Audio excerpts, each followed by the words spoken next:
तो यहाँ पे हम समझेंगे कि अगर शॉप के ऊपर जो अच्छी खासी शॉप थी वो ऊपर न ऊपर कैसे वो सफ़ेद हो गई और पूरी की पूरी बर्बाद हो गई। तो इसके पीछे का रीज़न क्या है और इसको हम कैसे बच सकते हैं, तो उसके बारे में हम डिस्कस करेंगे। तो सबसे पहले क्या होता है कि जब भी कोई मौले का अटैक होता है या तो कोई भी इंसेक्ट का अटैक होता है तो हम क्या करते हैं, तो सबसे पहले तो दवाई ला के उसको दवाई डाल देते हैं। लेकिन दवाई भी गलत तरीके से डालते हैं, उसकी वजह से ये सबसे बड़ी प्रॉब्लम आती है। तो उसमें क्या तरीका है, सही तरीका, तो उसके बारे में समझते हैं। तो यहाँ पे दवाई डालने से पहले हमें ये चेक करना है कि उसको हमने पानी, फसल को पहले पानी पिलाना है, उसके बाद ही दवाई डालनी है। तो ऐसा क्यों? तो यहाँ पे आपको एक चीज़ समझनी पड़ेगी, जब भी फसल के अंदर पानी नहीं होता यानी कि सूखी होती है, उसके अंदर पानी नहीं पिलाया होता, उस टाइम पे फसल के अंदर स्ट्रेस कंडीशन होती है। यानी कि स्ट्रेस कंडीशन यानी कि उसके अंदर सबसे ज़्यादा तनाव होता है। अब उस तनाव के अंदर अगर आप पानी को नहीं पिलाते तो तनाव बढ़ जाता है, और उस कंडीशन में अगर आप उसके ऊपर पेस्टिसाइड का स्प्रे करते हो तो क्या होता है कि सीधे के सीधे उसके तनाव जो था वो और इंक्रीज़ हो जाता है, यानी कि उसकी स्ट्रेस कंडीशन और इंक्रीज़ हो जाती है। तो उसकी वजह से जो दाने को खाने की ज़रूरत थी वो खाने के वो नीचे से पहुँच नहीं पाता।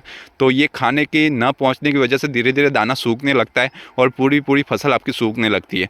अगर तो यहाँ पे एक चीज़ ध्यान रखनी है आपको, जब भी आप पेस्टिसाइड का स्प्रे करो तो उससे पहले पानी पिला दो उसको। पानी पिलाने के बाद अगर आप पेस्टिसाइड का स्प्रे करते हो तो आपको ये कंडीशन नहीं देखने को मिलेगी। दूसरी चीज़ क्या करते हैं फार्मर, के स्प्रे का जो आपके जो डोज है वो बहुत ज़्यादा हैवी यूज़ कर लेते हैं, या तो पेस्टिसाइड भी ऐसी हैवी यूज़ कर लेते हैं कि जो आपकी फसल को बर्बाद कर सके। तो यहाँ पे आपको ये चीज़ भी ध्यान रखनी है कि आपको पेस्टिसाइड भी बहुत ही लाइट यूज़ करनी है, जो डोज है उस डोज के हिसाब से यूज़ करना है, और उसको जब भी स्प्रे करना है उससे पहले पानी पिलाने के बाद ही उसको स्प्रे करना है। यहाँ पे मैंने एक ही खेत के 2 पोर्शन में आपको दिखाता हूँ कि यहाँ पे मैंने क्या किया था कि जो पेस्टिसाइड डाली थी उससे पहले मैंने उसमें पानी नहीं डाला हुआ था और मैंने डायरेक्टली पेस्टिसाइड डाल दी। तो यहाँ पे आपको दिख रहा है कि इस पोर्शन में पूरी की पूरी फसल बर्बाद हो गई है। या तो ना तो आपको कहीं कोई भी फल अब मिलने वाला है, ना तो आप कोई शॉप निकाल सकते हो इसके अंदर से।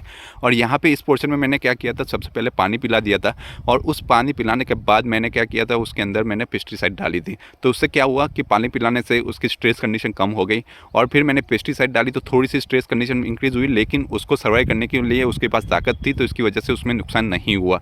तो हमेशा ध्यान रखो कि पहले पानी आप देखो, चेक करो कि आपकी फसल में पानी है कि नहीं है, नमी है कि नहीं है, उसके बाद ही उसमें पेस्टिसाइड का यूज़ करने का प्रयास करो। और पेस्टिसाइड भी ऐसी यूज़ करो कि जिसके अंदर मिनिमम आपके लॉसेस हो। पेस्टिसाइड भी कौन सी यूज़ करनी है, किस तरीके से यूज़ करनी है, कैसे डालनी है, वो सारी की सारी माहिती अगर आपको चाहिए तो आप मेरे चैनल को सब्सक्राइब कर दीजिए, जिससे आपको मेरे अपडेटेड वीडियो आपको मिलते रहे।